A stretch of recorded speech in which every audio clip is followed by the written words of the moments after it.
కర్నూలు జిల్లా తుమ్మేద గ్రామంలో జరిగిన మల్లన్న జాతర సందర్భంగా రజక కుటుంబంపై దాడి జరిగిన ఘటనపై ఆగ్రహం వ్యక్తం చేస్తూ రజక సంఘాలు కరీంనగర్ కలెక్టరేట్ ముందు నిరసనకు దిగాయి. ఈ ఘటనకు ఖండిస్తూ కరీంనగర్ కలెక్టరేట్ ఎదుట ప్రభుత్వ దిష్టిబొమ్మను దగ్ధం చేయడానికి రజక సంఘాలు ప్రయత్నించగా పోలీసులు అడ్డుకున్నారు. దీంతో అక్కడ ఉద్రిక్త పరిస్థితులు నెలకొని నిరసనకారులు మరియు పోలీసుల మధ్య తీవ్ర తోపులాట జరిగింది. దాడిలో పాల్గొన్న అగ్రవర్ణాలకు చెందిన నిందితులను వెంటనే అరెస్టు చేయాలని రజక సంఘాలు డిమాండ్ చేశాయి. అలాగే ఈ ఘటనలో మరణించిన చిన్నారి కుటుంబానికి తగిన నష్టపరిహారం చెల్లించాలని, బాధిత కుటుంబానికి రక్షణ కల్పించాలని ప్రభుత్వాన్ని కోరారు. దాడికి బాధ్యులైన వారిపై కఠిన చర్యలు తీసుకోకపోతే రాష్ట్ర వ్యాప్తంగా ఆందోళనలు చేపడతామని రజక సంఘాల నాయకులు హెచ్చరించారు.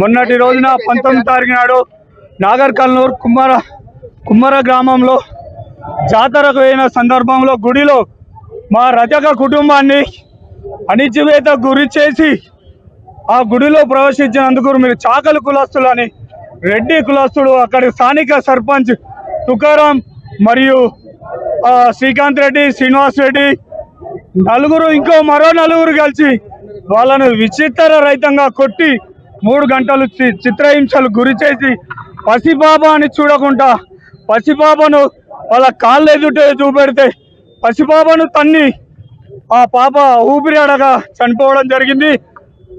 వెంటనే నిన్న 3 అరెస్ట్ చేయడం జరిగింది తాత్కాలికంగా.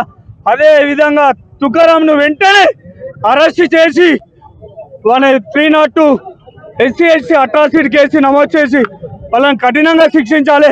ప్రభుత్వం వెంటనే స్పందించాలి. ఈరోజు ప్రభుత్వంలో మా ఎమ్మెల్యే రజక ఎమ్మెల్యే మరియు ఎమ్మెల్సీ ఇద్దరుండి కూడా మన రజక కుటుంబానికి మీరు ఏం చేస్తారు? మీరు వెంటనే రాజీనామా చేసి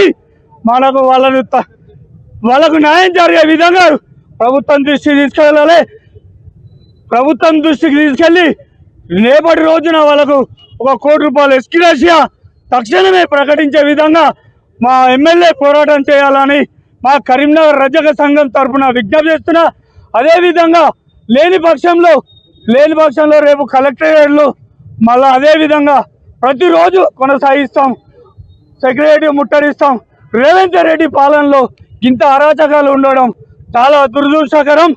వెంటనే రేవంత్ రెడ్డి స్పందించి మా రజక కుటుంబానికి జరిగిన అన్యాయాన్ని తక్షణమే స్పందించి వాళ్ళకు ₹1 కోటి ఎక్స్గ్రేషియా, వాళ్ళకు ఉద్యోగం, ఆ నలుగురు ఎవరైతే నిందితులు ఉన్నారో వాళ్ళ వెంటనే ఇంకా మళ్ళా జైల్లో పెట్టే విధానంగా చూసి ఇంకా మిగతా 4